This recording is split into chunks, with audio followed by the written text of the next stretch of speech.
ये मुल्क में गुंडागर्दी के ज़रिए इक़्तिदार पे कब्ज़ा करने की मज़मूम कोशिश और साजिश, जिसने भी सुप्रीम कोर्ट को धमकियाँ दी थी, वो सब इस वक्त तक जेलों में बंद होते और नाअहल करार दे दिए जाते।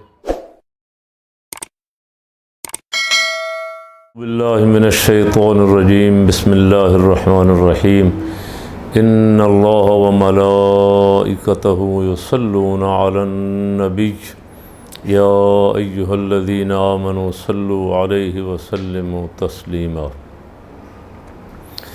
अल्लाहुम्मा सल्लि अला सय्यिदिना मौलाना मुहम्मद व अला आलि सय्यिदिना मौलाना मुहम्मद व अस्हाबि सय्यिदिना मौलाना मुहम्मद व बारिक व सल्लिम व सल्लि अलैहि।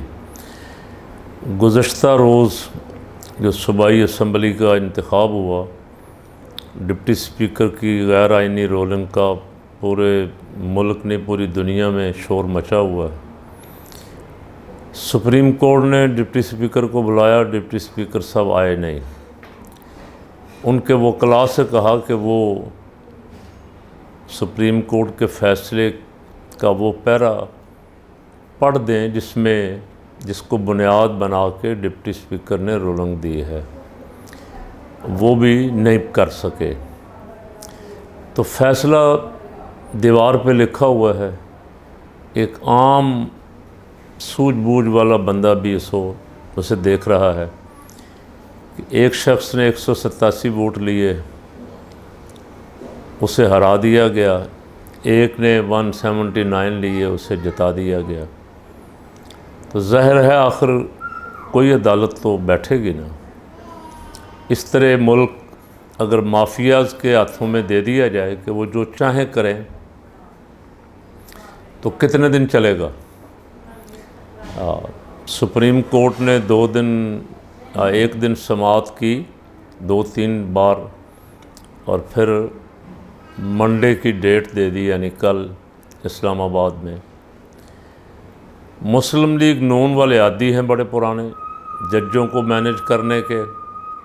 सुप्रीम कोर्ट बार के ओहदेदारान उनके हाथों में खिलौना है, जिसको वो चाहें ख़रीद लें।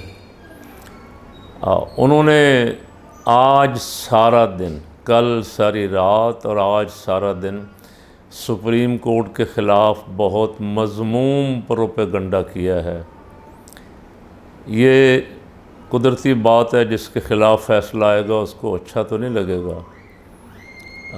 पहले पीटीआई के ख़िलाफ़ फ़ैसला आया, बेंच यही था, कासिम सूरी को तो बुलाया भी नहीं गया। फ़ैसला सुना दिया गया रात 12 बजे, हुकूमत बनवाई गई, सारा कुछ ठीक था। अब एतराज़ है नून लीग वालों को सुप्रीम कोर्ट के इस बेंच पे। उसी बेंच पे एतराज़ है जिसने कई दिनों से हमज़े की वज़ारत आला को किसी न किसी तरह सहारा दिया हुआ है।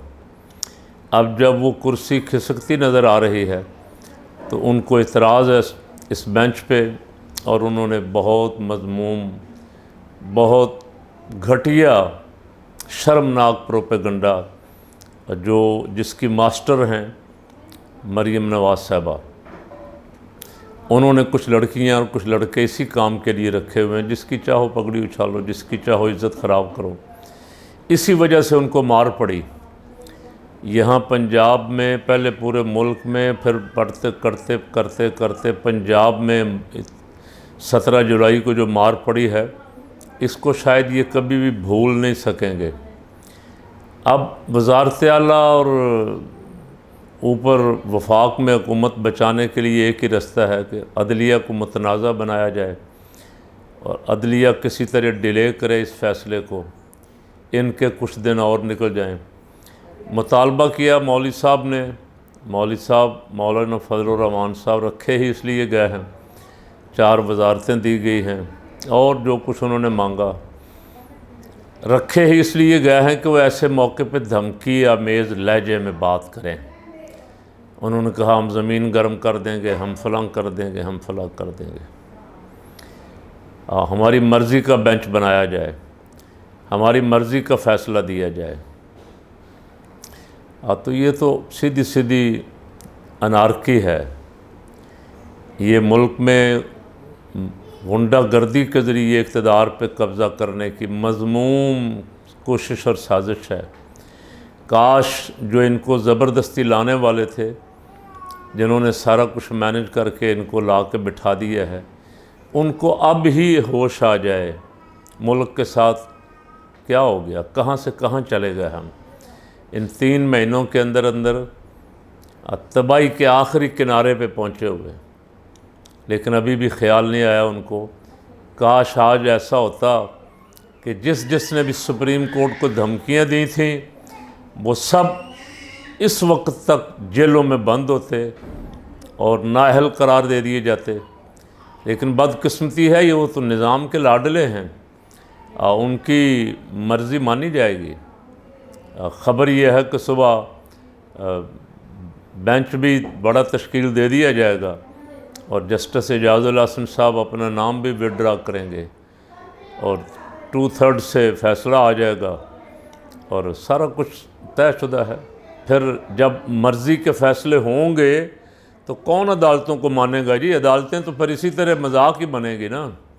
अदालतें तो सिर्फ मेरे लिए हैं, आपके लिए हैं कि हमें अदालत चाहे बंद कर दे जब मर्ज़ी, हम हाथ बांधे हाज़िर हैं। लेकिन ये लोग जो है ये निज़ाम से ऊपर हैं, जो सज़ाएँ होने के बावजूद छोड़ दिए गए, जो सज़ाएँ होने के बावजूद सियासत कर रहे हैं, जो ज़मानतों में होने के बावजूद अदालतों को सुप्रीम कोर्ट को धमकियाँ दे रहे हैं। तो मैं आज तो सिर्फ इतना ही अर्ज़ करना चाहता हूँ बड़ों से, जो भी अपने आप को इस मुल्क का बड़ा समझते हैं कि हमें इस मुल्क को बचाना है, खुदा के लिए अपना रोल अदा करें और इन बदबख्तों को, इन दहशतगर्दों को रोकें, इनकी ज़ुबान को लगाम दें। जब मौलाना फजल रहमान को नायब ने बुलाया था तो उस वक्त उन्होंने धमकी दी, नायब खामोश हो गया। किसने रोका था आखिर? मरियम आए रोज़ हाई कोर्ट इस्लामाबाद में पेश होती है बड़े लाव लश्कर के साथ, बड़े नाज नखरे के साथ। फ़ैसले क्यों नहीं हो रहे इनके ख़िलाफ़? और ज़ाहिर है फिर उसका नतीजा तो यही निकलेगा। एक अदालत ही हमारी बची थी जिसने उस दिन इक़्तिदार उनसे लेके इनको दे दिया। अब जब वो फ़ैसला करना चाहते हैं तो ये इनकी चीखें भी निकल रही हैं और ये किसी सूरत अदलिया के फ़ैसले को भी मानने के लिए तैयार नहीं हैं। अगर इन्होंने अदलिया के फ़ैसलों को ना माना और मर्ज़ी का फ़ैसला इनकी का आ गया तो फिर फ़कीर की बात याद रखें। अब मैं भी इसमें हक़ बजानिब होऊंगा कि मैं भी अपने लोगों से कहूँ कि ना इस इलेक्शन का कोई फ़ायदा है। इस इलेक्शन से इक़्तिदार तब्दील नहीं होता, इस इलेक्शन से रजीम चेंज नहीं होता। ये इसके तरीके और हैं और जो इस वक्त इख्तियार किए जा रहे हैं। 1000 मुसल्ला डंडा बरदार कारकुन तैयार किए जा रहे हैं सुप्रीम कोर्ट पे हमला करने के लिए। अंदाज़ा लगाएं आप, ये धमकियां देने वाले आखिर यहाँ ही हैं ना, तैयार बैठे हैं रात सारी।